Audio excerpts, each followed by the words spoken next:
Nogasi juinayi lewru mboy hitande ujune ɗiɗi e sappo e joyitati ɗum ñalade nasande ɗo sobiraɓe wondiɗɗiraɓe on gettama e watango amin hakkilo ɗo ɗum wakkatire nde kubaruji e ɗemngal fulfulde nder dente moɗon wayla info kubaruji duniyaru e africa suudu baba on gettama on fu moɗon on kofnama ɗum Roufaou Mohamadou ɓingel peetel waddanta on kubaruji ɗi.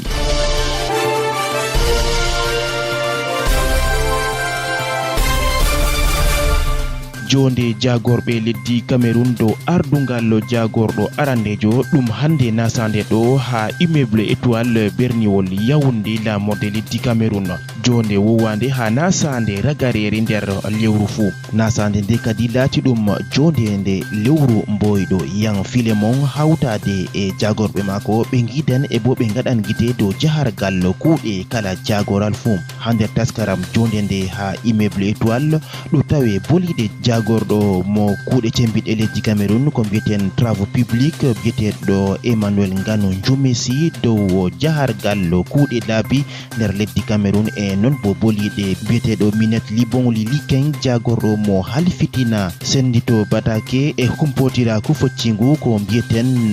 poste e télécommunication dow habre dawla leddi be halluɓe nder laylaytol ko mbiyeten cybercriminalité. jagorɗo mo suklani jamu ɓandu nder leddi Cameroun biyeteɗo André Mama Fouda ardanan moftorde nde kuuɗe ha werde Juega Palace nder gallure Yaoundé lamorde leddi Cameroun dow jahargal taskaram kuuɗe ƴarol nder leddi Cameroun. jagorɗo mo halfitina wiɗo timpugo e tasakuye biyeteɗo Madeleine Cuente jo'inan hande nasande ɗo ha jagorgal ngal biyeteɗo Don Forte Stephen Amba mo ardanta saare jangde ekkitinol gal wiɗo nder jagorgal ngal ha Yaoundé majum wakkati dedei jamdi 2 nange. ha leddi Benin biyeteɗo Patrice Talon hoorejo leddi ndi dikkitini leddi Chine dow kawtal bolore ha nyiɓugol lawol mangol ngol jirgi jungol bakin kilométraji 3,000 hakkunde Cotonou leddi Benin Abidjan leddi Côte d'Ivoire salata gallo Niamey leddi Niger jutirka lawol bakin 3,000 ngol jirgi nyiɓete bakin keɓe 25 dow temerre e non bo wo'inte keɓe 75 e luttuɗum kuuɗe ha gal leddi Benin darnama hande bakin duuɓi ɗiɗi ngam bo soyde naral hakkunde kawtal bolore e non bo kawtal leddi Benin biyetengal peetel ɓawo yidugo ha saare kita hande duuɓi ɗuɗɗi saare kita hokkiti leddi Benin gongaku e non bo hokkiti peetel kuuɗe majum. ha leddi Burkina Faso biyeteɗo François Compaoré derɗirawo Blaise Compaoré nangaɗo no ha nder hitande 2017 e non mo tuma mbar hoore ha kitale 1990 e gelle o man wartirtaki ha leddi Burkina Faso ɗo onno kadi ko kujjikento mo andini ha wakkatire nde ɗum mo yerɓi ɗereji daga leddi Burkina Faso ha leddi Faransa e ƴamtugo saare kita leddi Faransa yerɓitiddum ha leddi ndi kujjikento mo andini ha leddi Burkina Faso dosnegal ko larani kita mbareki ittaka e ɗum man o jaɓata François Compaoré hoore ha leddi Burkina Faso gal wakkere leddi Burkina Faso ɓe andini dosne nde acci hutinirego hande duuɓi ɗuɗɗi leddi Faransa tammi hokkugo jawabu muɗum ɗo be 13 lewru korse hitande ndeɗo.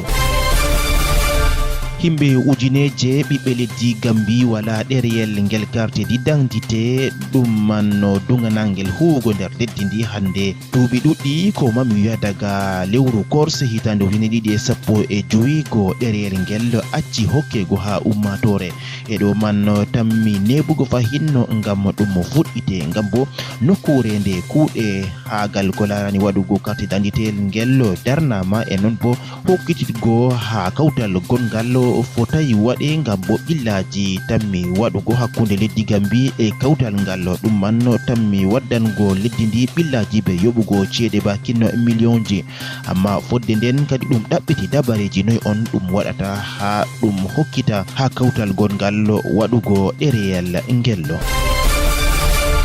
Khalifa Sall maire joberniol Dakar e non bo député jo o majum nangaɗo hande lebbi ɗuɗɗi taweteɗo ha sare kita e sare Pursina on man tammi wonugo candidat jo ha cuɓol hoorejo leddi Sénégal ha hitande ujune ɗiɗi e sappo e joynayi ɗum man gonɗinama ko ngam ɗo tawi ha sare Pursina bo Khalifa Sall yalɗiran ha cuɓol ngol ɗo ɗuɗɓe woni ɓawo mako. En gaɗe kite ha kubaruji goɗɗi taweteɗi nder jayle men bindeteɗi en puɗɗira be mutation ɗo ɓeɗo andina en université ha dow lawol ɗo ɗum ha suudu jangguide towndu berniwol Douala ɗum on salata hakkunde ɓe jangguinoɓe on tawan jawabu ha nder bindol mutation. Vision économique ay mboɗo andina en no jagorɓe bakini sappo e ɗiɗo ɓurduɓe wodgo ha nder jonde laamu Paul Biya. Le messager kayum bodo lortana en gal cuɓol sénatorial ɓe andini ko nawata hoore be diwal fombina hirnange on tawan ha nder bindol le messager. Cameroun Tribune kayum bo ɗo andina en no jonde jam e de'ende ha diwe woyla hirnange e fombina hirnange ɗum laati hunde nde ko moye fo. Le jour kayum bo nder bindol muɗum ɗo lortana opération épervier ɓeɗo gaɗa guite gal université berniwol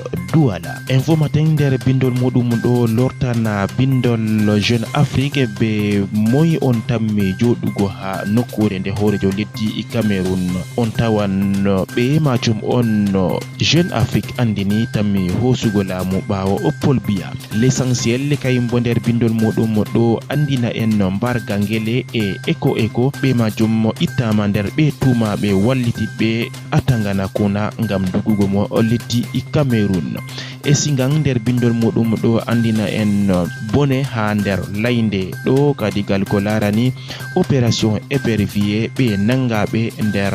nyalɗe caliɗe ɗo. Sakiraɓe wondiɗiraɓe ha ɗo kubaruji dammuɗi e ɗemngal fulfulde wari ragare fajirare nde nasande nogase joynayi lewru Mboy. Miɗo wiya on no tokkitene nango kubaruji goɗɗi ha nder dente moɗon fu hawtade e Amadou Baba Boubacar journaliste international on jarama.